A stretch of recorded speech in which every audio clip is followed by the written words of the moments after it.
3 years ago, my sales company back in LA imploded, and that's what led me to move to Mexico and start over. I don't have a computer science degree. I can't even code from scratch. I never worked at a tech company, and that's why I can explain AI better than anyone else in this space. I grew up working in a lot of different industries. I've been in sales. I had a national sales company. I was in the cannabis industry and payment processing. I was an electrician for several years during COVID. In fact, in that time, I was just thinking of joining the police academy and being a cop. But it was a pretty crazy time. If you can think back to just at the beginning of COVID, what was going on, especially in Los Angeles and California. So I talked to some friends and I thought the next best thing and was convinced to go into private security. And essentially, I was a bodyguard for about 2 years as well, doing that at night and on weekends and during the weekdays, working as an electrician.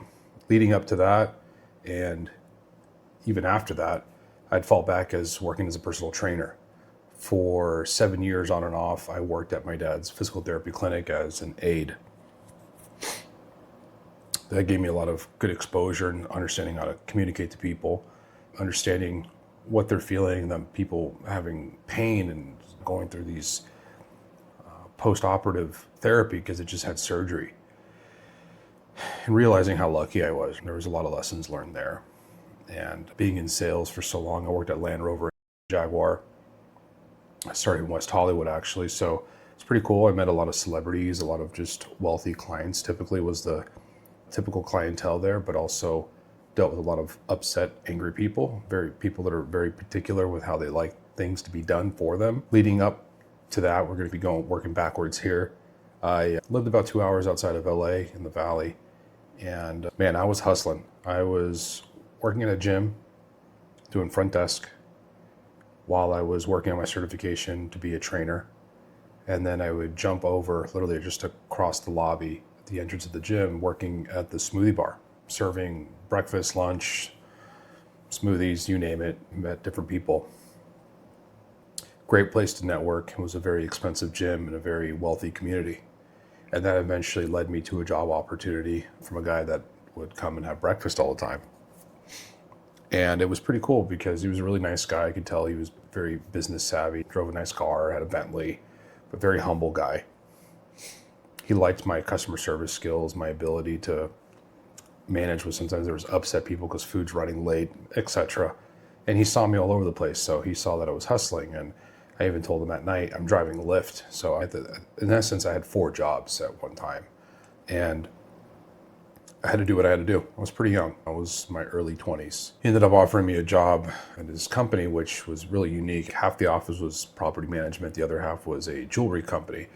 So with my sales skills, it was easy to help with some of the jewelry sales and led some insight and things like that. It was fun. They had a men's line and women's line. But on the property management side, I was able to become the assistant to the manager. And then I moved up a little bit, but overall I was in charge of a lot of properties. They had a big self-storage chain that was national, a lot of strip malls, single family homes, apartment complexes, and even a little ranch out in Palm Springs, California. So I became eventually general manager of this ranch resort, and it had homes for Airbnb. We transformed the whole thing. I had this vision of it being pretty much a go-to spot for Coachella, weddings. They had a whole farm of animals and horses, and it was great for kids and field trips. So it was lacking revenue. It was a gold mine. I knew this thing had a lot of potential. So I built that out, learned some property management skills, learning how to do administrative work, Excel, things like that, generating invoices, really useful tools. But unfortunately, I felt my value was not being really appreciated. I wanted to bump up in pay. I wanted to do more things. If you can see now, there's been there's a trend here where I jump around a lot, and I've had a lot of jobs.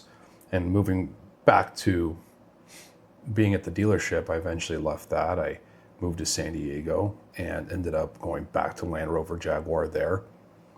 Went back to working at a gym. And then at night, I found a job where I can go bounce and work security at the doors, a really fun music venue in San Diego. So COVID hit, gyms obviously gone. Dealership, no test drives, obviously gone. Music venue, large crowd of people in one place, gone, like most things were. So I had to figure out, fuck, like, what do I do? I went back to LA, moved back in with my dad, enjoyed the stimulus checks, enjoyed the unemployment. Never knew I'd be on unemployment, but because I had worked so many jobs and I've always made decent money, I was doing well. I was getting like $4,000 a month for doing nothing, but it felt really weird to do that. So what happened? In high school, one of my best friends' dads, who's also my little league coach, was actually an electrician for a very long time. We used to help him out in the summer, make $15 an hour at 16, 17 years old. It was great money then. It was a big deal. It was really fun. It was hard work, but he told me, hey, like, my dad's really busy because a lot of people are working from home, right? And they want to convert their garages into ADUs. They want a home office. They're upgrading their electrical panels, etc. It was like a really busy time. It was for him, and it was deemed essential by the government, right? So I called him up, started working with him, and I fell in love with it. Hard work, but really fun. Decided to enroll in school at a trade tech type school in LA and studied electrical mathematics. Wanted to get a better understanding of how electricity works and just how to be a better electrician. So I did that, finished that course, did really well, enjoyed it. And somewhere along there, I was starting to want to venture into security work. I don't really remember why or what happened. During COVID, I wanted to be a cop. I found one of the only accredited security schools, like an academy in LA. I went there and did that for 3 months. I had to stay there. And it was really intensive. It was really fun. 16 guys, all veterans, except for me as the only civilian. But really fun, running, gunning, driving, reverse, self-defense, getting tased, learning all the ins and outs of how to protect people. And it's a job that pays extremely well, but you don't really have a life, right? Your life's committed to your client, and I didn't really feel all that fulfilled in it. So I would eventually meet a girl that was working in that program, and she's from Nebraska, and I eventually found myself leaving my electrical job, leaving the security work. So I moved to Omaha, and I picked up back up on my electrical work. I joined a commercial electrical company out there. It was really fun, essentially building out a massive Amazon fulfillment warehouse for 6 months. And I lived out there for about 10 months. Things didn't work out with us, so eventually I needed to get out of there, and I moved back to Orange County. And my father's business partner at the time approached me and was talking about some credit card processing and things in the cannabis and marijuana business in that industry. And I looked into it and it looked pretty cool. So we got my LLC together. My dad and I were partners, and we hit the ground running and contacted a lot of people I knew that were in the sales space, learned the product inside out, and we were eventually doing a couple $100,000 a month in processing with this company. And trade shows, traveling around the country, usually just me as the youngest guy out of all of us. Anywhere between Oklahoma, Las Vegas, New Jersey, you name it. I was going all over the place, and it was really fun. And eventually things got pretty ugly. That payment processor was not doing so well anymore. But internally with my company and some of our partners and associates, things started getting really ugly. A lot of threats of lawsuits, payments not coming through, who gets what, etc. And the best thing to do was pull the plug, even though I was being threatened to be sued over nothing. I mean, it was just threats and false promises, and just a real fucking mess. I decided let's back up a little bit. While I was living in Omaha, just a year prior, I was already thinking, daydreaming, and talking to my family about maybe moving to Cabo, because my sister had already been living there for several years. So fast forward 9-10 months, I'm back in Orange County, back in California. And I thought, you know what, like, I don't have work right now. Like, it's so damn expensive. Things are, as many people know, California is not cheap. And I didn't have a roommate, didn't have a wife or girlfriend like most of my friends, or a fiance. And I just didn't see myself staying there much longer. So packed up my car, my dog and I, got my passport renewed, got the car checked out. Everything's ready to go for a road trip to Cabo. And I did the whole drive, about 3 days. Did it with my mom, flew into Tijuana and picked her up, and we did the drive together. She lives down here as well, as does my sister. And so we decided to all come down, and here I am, where it's going on 3 years now. It'll be in May, so close to 3 years I've been here. And it's been a huge transition. It's Mexico. It's a completely different world, different life here, but it's so mellow, and you feel like you're going back in time, especially when we talk about tech, and which we'll get into later, but like things are still 5 to 10 years behind here. You'd be really surprised how many places don't even have a website. And AI, forget about it. That's so over most people's heads here, and that's fine. And that's where I thrive, is being able to teach people, and I'm hosting workshops and etc. So when I first got here, of course, I need work. And we still have a newspaper here. I was scrolling through that. I found a job offer in there for a sales executive position, contacted them, and within about a month I was working. I was selling ad space for a newspaper that's been here for over 30 years.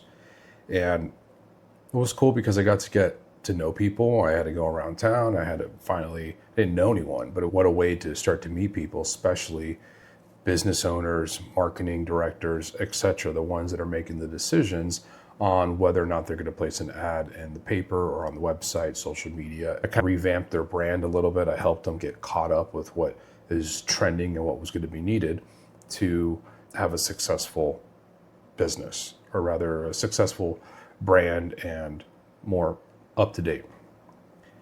That lasted about a year. I got burnt out, wasn't really crazy about it anymore.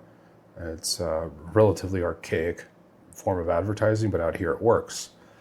Ironically enough, I switched over to a high-end magazine that's been here also for close to 30 years.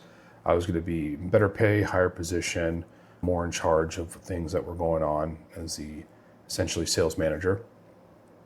And sort of the similar situation. Print advertising obviously is not the most common way of advertising, but again, in a vacation city and town like this, it works. But again, I needed more out of my life. I wanted better pay, more flexibility. And I think really deep down, I'm learning, it took some time, that I just didn't want to work for anyone anymore. I didn't want to work for anyone else anymore. I wanted to work for myself, do things on my own account. But as I was there, I started playing with ChatGPT, and I realized, wow, this is pretty cool. It can help me with emails. It can help me. We're talking GPT, I think 3 at the time. And this is back in January, February of 2025 of this year.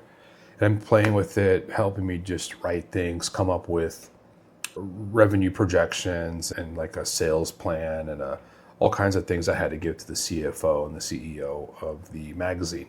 Because I didn't really have much background in that, not traditional corporate role, and they treated that company in that way, which is fine, but I just didn't have much experience in being able to provide such documentation that they needed, or rather these proposals and plans. So I realized how powerful it was, and I started reading some books on Amazon and started playing with other LLMs and finding different tools and just messing around like a lot of us, right? And this is pre-May, pre-June 2025, which in my eyes was like the boom, I think, is when things took off. And so eventually I would quit. I would resign from there. They didn't want me to leave. I asked for nearly triple my salary for me to stay. They were going to agree to it, and I decided not to do it. It wasn't worth the money. It wasn't worth the time. I had slowly realized, I think I'm finding my passion. There's something here in this AI stuff that I love. I get it's fun. I'm creative. I like how expansive it is, fast it is. It was just fascinating, right? Of course.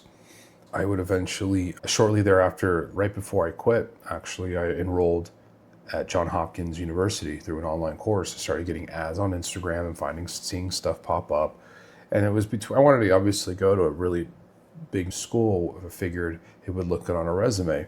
There was Harvard, MIT, Yale, the Ivy Leagues, But they were really short. Johns Hopkins was going to be like a 16-week course on generative AI. And I am 2 weeks out from being complete. I'm working on my final right now. And I bit off way more than I could chew. I was not expecting it to be this robust. And unfortunately, they weren't fully outright honest or upfront with exactly what kind of experience you were going to need to really understand this. It started with learning basics of Python, which I've gotten more better with, but no one's going to be proficient in Python, not even in 2-3 years. There's just so much there. And that's something even the professors would tell us. But really good structure, really good lesson plans, a lot of videos, weekly Zoom calls with your cohort, and a midterm, a final, and lots of quizzes and exams every single week. And I've got a lot out of it. I figured I want to get a foundational understanding and education as best as I can in this stuff, because I'm taking this seriously. Like, I really need to do something with this more than just playing on GPT or, you know what I mean, screwing around with different tools and thinking about making money or making a business out of it.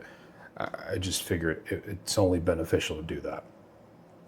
So here we are, 2 weeks out from finishing this course. I'm super happy about it. But just in about 5 months' time, I've built about 3 web apps. I've helped build a couple websites for some friends here that are still running. Everything's successful. All vibe coding. Like I said, I don't have a tech background. I don't really know much coding other than some Python, but in the last 5 to 6 months of just like white knuckling it and figuring it out and failing and trying over and over, and not to mention the evolution and the progression of what's going on in the AI space right now, and being here for it has been insane, and it's just awesome. I have a friend here that I met. His name's Caleb. He'll eventually show up here in my channel. We're working together. We've got some really cool things that we're cooking up. He had been in the AI space already for over close to 2 years. And he's got a big data analytics background, also a big marketing background. And he's from Texas, so he's another American guy. And we're putting our brains together because he's really good at back end. I'm really good at front end. And neither one of us like doing the other type of each other's work or what the other person's good at. So we've got a really good plan right now. We've already developed a brand bot. And so in my last video, I showed you the user interface I made for that. It was an workflow, except for, unfortunately, it was working through Telegram. It needed to be a little bit more polished and professional. And that's just not really a great deliverable for a client, is having them and their team all have to use Telegram in order to interact with a really robust workflow or a tool that he made. And I figured, dude, we got to put like a user interface on this, make it look clean, professional, a dashboard, login, authentication, the whole gamut. And because I've already made a couple web apps and I made an app for myself, I had already enough trial and error experience for the last almost 3 months of vibe things and going from Lovable and Replit and Base 44 and Bolt, you name it, I've tried it, and I've spent a lot of money doing it. I now have my stack. I know what I like. I stay in my lane. This is the same things I recommend to a lot of people, is to just find your niche of tools, find what works for you, find your stack, your tech stack, stick to it, perfect it, because most of these tools are going to stick around. The good ones, they'll always be there. They'll be the foundational tools. All these other little shiny objects and gimmicks and shit will come and go, but like, you got to hone down back to base, or else you're going in circles. You've got FOMO, shiny object syndrome. You get anxiety. You feel like you're missing out. You're falling behind. You're not. I have to always convince people and remind them that even if they've been in the AI space for the last several months, you are 50 times more knowledgeable than the average Joe in the street when it comes to AI. People know about it. They hear it. It's here. People know it. They know they need it, but they don't know how to build it. They don't know how to implement it. And they don't even know why they should implement it, but they do. It's crazy. So we are the only two for the time being before he moved here. Even though he moved here right around the time I quit. The only people here in this city that really provide true AI services and consulting and system integrations. And it's been really cool. It's been really fun. And we are very confident that we're going to make a huge dent in this town and try to get people caught up as best as we can, and really just be on the back of everyone's minds when it comes to thinking, programming, development, AI. We want to be those guys. Create an account. You can see my YouTube channel is called Cabo AI, my Instagram, my website. I was lucky enough to grab that domain before it went, and I'm sticking through it. I know this is going to be a really long video, but I just wanted to give you guys like a real, true, transparent view into who I am, where I'm from, at least career-wise, and the things I've done in my life. There's still several jobs I didn't even mention in there that were like before I was 22, 25 or so. I've had about 12 different jobs, and these have all really molded me and helped me get to a point where I can really take advantage and appreciate entrepreneurship, because I've dabbled in so much. I understand things come from different levels. And I think now the beauty of that is packaging up all of that knowledge and experience I've had and putting it into this thing we call AI. And it's been really fun. So I'm going to bring you guys a lot more content and value and fun stuff. And we're going to start showing our builds. We're going to start showing some of these crazy concepts that we've come up with that really don't exist yet. We don't see anyone doing it. I'm going to be helping people, teaching them how to sell AI. That is a big lack I see right now in the space. Everyone's got a lot of hype. There's a lot of advertising for services and school communities and things like that, but no one's really showing their gatekeeping, the real meat and potatoes, and the most important thing, which is actually making a living and a career out of this. So I want to connect devs with sales guys and sales guys with devs. That's a concept. And have some of my experience and Caleb's experience and how to sell it. He's already selling it. He's done very well. I think him and his partner, they did around 25,000 last month, just on a handful of clients. And we want to continue that. I'm going to come in, we're going to, as a joint venture, as a subcontractor. We're figuring it out, but that's the plan right now, is to start working with a lot of clients in the US, build up some case studies aside from what we already have, and really try to build this into something much bigger than what we think it, build this thing into something much bigger than what it is currently. And I want you guys to have some insight on it. I love to share with everyone. And yeah, I would like to be able to communicate with whoever's out there watching this and see if there's anything that they can relate to with me, and understand that even with someone that has such a wide variety of background without a 4-year college degree. I went to culinary school. I graduated high school. That's as far as it went. I went to trade school, and then I went to Johns Hopkins right now. School was just never my thing. Work was, and always changing careers and wanting more, learning more, and doing more. I didn't really give a shit if people looked at me differently. I'm that guy. I was that black sheep of my group and of my family. And it's all worked out for the best. Again, someone with no tech or dev background, completely new to all this, but I'm making it work. I'm learning. I want you guys to be here for it. I want to share as much as I can and see who I can help out there as well. This is like my biggest thing. My biggest passion is like education and actually helping people, and not putting a paywall up or gatekeeping valuable information, because there's so much out there right now, especially in the AI space, that's absolutely free for a reason, and it should be. And people are just trying to make a buck off of you for your interest in being naive or being ignorant to it, and wanting to know more shouldn't have to always have a price to it. That's it. It's a Sunday. I'm going to enjoy the rest of my day. I really thank you guys for sticking around. This video is going to be a lot longer this time, but yeah. I'll see you in the next one.